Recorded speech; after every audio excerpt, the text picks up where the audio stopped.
Hi అండి. మనం ఈరోజు ఒక సెన్సిటివ్ విషయం మాట్లాడుకుందాం. సున్నిత మనస్కులు ఉన్న అమ్మాయిలు ఎవరైనా ఉంటే దయచేసి ఈ వీడియో చూడొద్దండి. దయచేసి పైకి స్కిప్ చేసేయండి.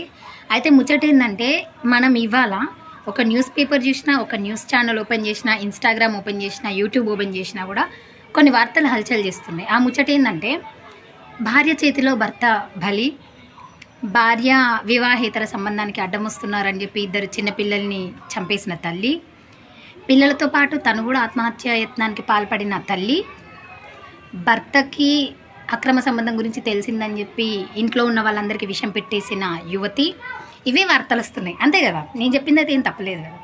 సో ఎక్కడనో జరుగుతానే మన కాడ కాదు కదా అని మనం రిలాక్స్గా ఉన్నాం కదా.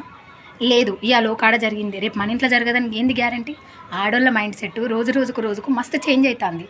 వాళ్ళ లోపల ఇదొక బుర్ర లోపల తొలిచిన పురుగు ఏదైతే ఉందో ఇంకో ఆడవాళ్ళకు కూడా అట్రాక్ట్ అవుతున్నారు. చక్కగా సంసారం చేసుకునే ఆడోళ్ళు కూడా ఇవన్నీ చూసి మ్యానిపులేట్ అవుతున్నారు. ఓహో, నా హస్బెండ్ కూడా నేను ఇట్లా లేపేయన్నా అని వాళ్ళకి లేనిపోని ఐడియాస్ని క్రియేట్ చేస్తున్నారు ఈ కొంతమంది తెగించిన ఆడవాళ్ళు. సో నేనేమంటున్నా అంటే, అమ్మ తల్లి అయితే వీళ్ళు తప్పు చేసినాక పోలీసుల విచారణలో వీళ్ళు ఏం చెప్పుకొస్తున్నారంట అంటే, నా హస్బెండ్ కరెక్టే లేడు, అన్ని విషయాలలో తను నాతో ప్రాపర్గా ఉండడం లేదు, సో అందుకే నేను ఇలాంటి పనులు చేస్తున్నా అని చెప్పుకొస్తున్నారంట. అమ్మ తల్లి, మీ భర్త గురించి ఒక 10 నిమిషాలు పక్కన పెట్టుళ్ళమ్మ. నేను ఒక ముచ్చట అడుగుతా. ఇప్పుడు మీ అవ్వయ్యే ఉన్నారు, మీరు పుట్టిన కాండలి మీ అవ్వాయి అయితే నేను బంగారు స్పూన్ పెట్టి అయితే తినబెట్టలే కదా. వాళ్ళకు పైసలు లేక నేను గవర్నమెంట్ బల్లెనే తోలిల్లు కావచ్చు, కానీ నువ్వు అప్పుడు ప్రైవేట్ బల్లె తోలమని అడిగినవు కావచ్చు.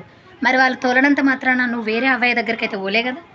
నీ అవ్వాయి ఉండంగానే నువ్వు వేరే అమ్మా నాన్న కావాలి నాకు అని పోలే కదా. వేరే ఎవరు కూడా నీకు మేమున్నాం అమ్మా నాన్నలాగా నిన్ను యాక్సెప్ట్ చేస్తాం రా అని తీసుకొని పోయి నిన్ను చదివిపించి నీకు బట్టలు అయితే ఇయ్యలే కదా.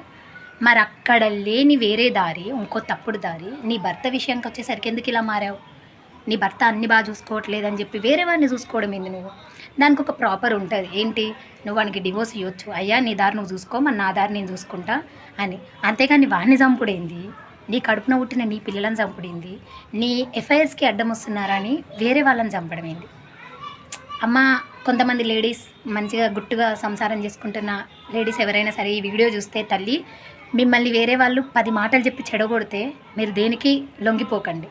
మీ భర్తే మీకు దైవం అనుకోండి. మీకు భర్త అంటే ఇష్టం లేకపోతే తన దారిని తను చూసుకోమనండి. మీ దారిలో మీరు సెల్ఫ్ రెస్పెక్ట్తో బతకండి, కష్టపడండి, పని చేసుకోండి, మీ పిల్లలను సాదుకోండి. అంతేగాని సంపుడు, నరుకుడు, జైల్లో ఓడి ఇవన్నీ పెట్టుకోకండి అమ్మ. Please, I request you all, manipulate అవ్వకండి.